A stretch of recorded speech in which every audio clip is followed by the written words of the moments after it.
Hello YouTube, how are you guys?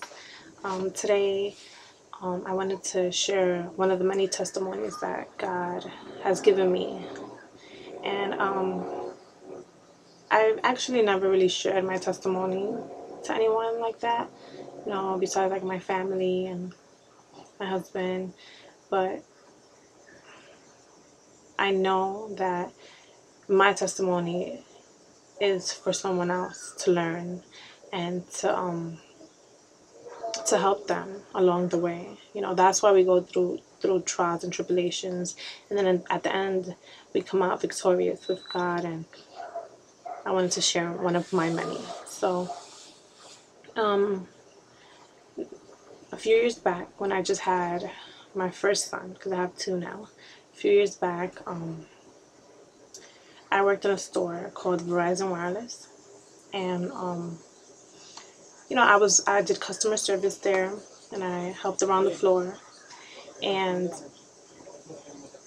I was pretty new in the company, and everybody knew each other, and I kind of knew people who kind of didn't, that sort of thing. And there was this one guy. He was around my age, and I remember that he asked me. He said, Rose, there's a party tonight. I can take you if you want. It's gonna be very fun because you seem very stressed. You seem like there's so much on your mind, and it's good to go out. So I immediately turned that down. I said, no, thank you. In a nice way. I was like, no, thanks. And he said, well, okay. And then maybe a few weeks later, he asked me to go to a gathering or something like that. And I also turned that down. And at that time, he kind of realized that I kept turning him down. So he asked. He said, are you like religious? Like, why don't you go out? And I was like, well, I'm a Christian. And he's like, oh, okay, no wonder you don't do anything. That's how he came across to me. And I was like, well, yes, I do stuff. I have fun. But, I have my son, and I have a lot of things. And I'm not a party girl, And of course, it's, as a Christian, going to parties, that's not the way to go. So he said, okay, that's fine, it's okay. And then maybe a few days later, he saw me with a Bible, and he was like, do you want me to take you home today?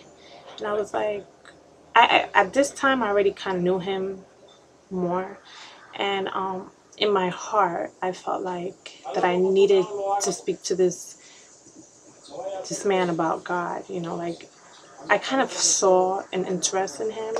And on the way home, he asked me what I already knew that he was going to ask me. He said, why Jesus? What's the big deal? And at this point in my life, not that I am now, but I wasn't ready with answers and every answer to every question when it comes to God. And I was very nervous about it. And but I tried the best I could. I responded the best I could. And he said, why do you choose Jesus? Why? And I told him how God had saved me from so many things in my life, and how I'm grateful because everything that we have is because of God. And if it wasn't for him, then we wouldn't even be breathing right now. It wouldn't, trust me, we wouldn't be here at all.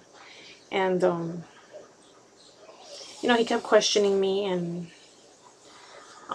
he's at one point, he said, he goes, everything I have is because of me, not because of God. I don't, honestly, he said, you know what I've been through for me to get to the point where I am? And it's not even in good shape, but I'm living and I'm trying, but it's because of my efforts, my struggles.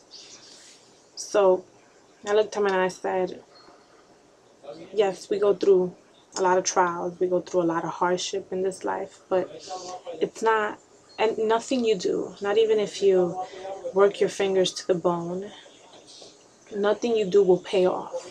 because God is the only reason why. It's the only reason why you live, the only reason you breathe, the only reason your heart beats. You know, it's not because of us, because we could do so much and gain nothing.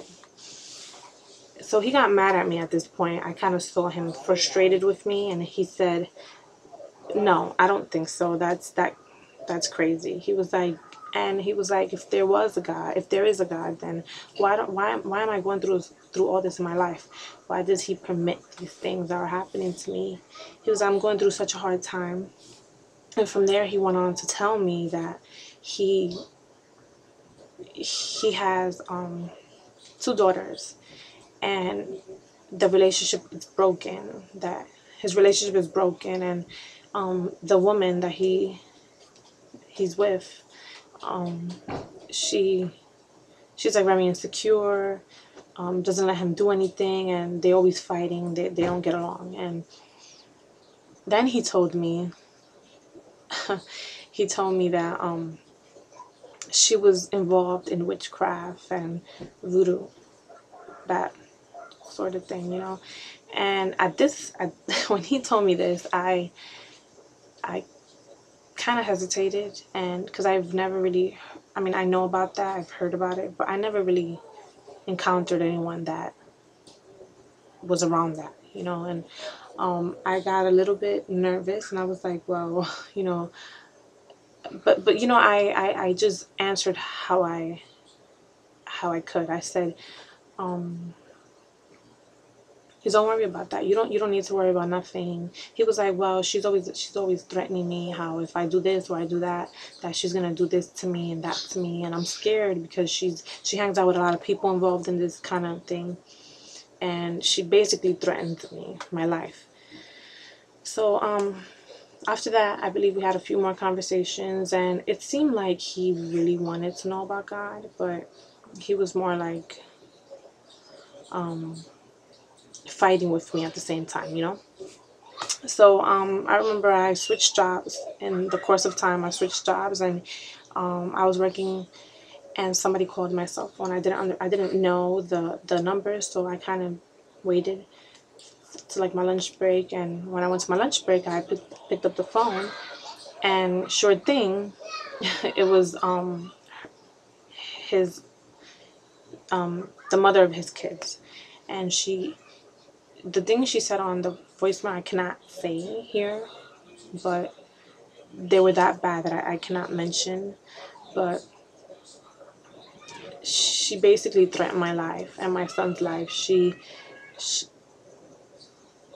her voice, it was her, but it wasn't her. It was more like the devil was talking to me through her, and I could feel the anger and the hate towards me. It was so piercing to my heart. Like, I cannot explain that. And she basically told me that if that I was gonna regret talking to her boyfriend, father of her children, and she was gonna do something to me and my son. Of course, I was like nervous. I was like, what? You know, like, what is going on? All I was trying to do was talk about God and share the good news with everyone else. And I was, in my mind, I'm thinking, what is going on? And then like a few weeks later, I went to church, and they had like a chain, it's called, where everyone's like holding hands in a circle and they're praying.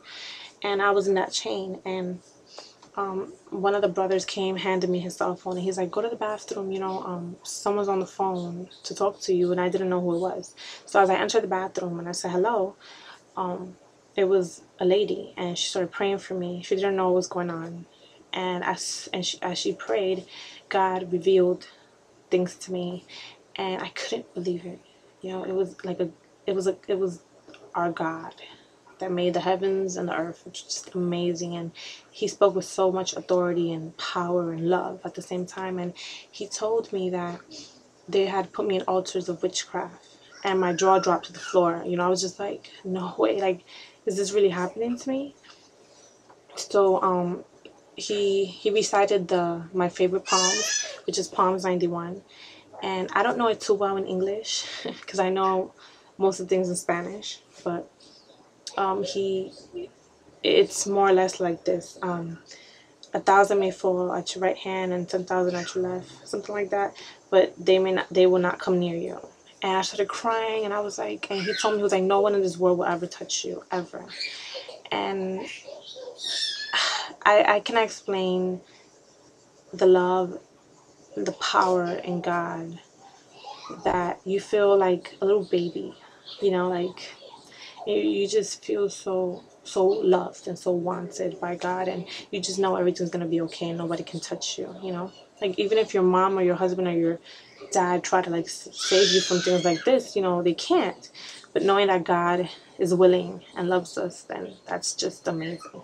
So it's been a while since then, and God has done many beautiful things in my life since then. And I just want to encourage you all out there, never keep God's truth and word to yourself. Share it with the world, share it with your friends, share it with your neighbor, because we need to share who God is and why we should choose God, and never be silent. No matter how harsh and how mean that person can be, you can save that person's life by just opening your mouth and trust God.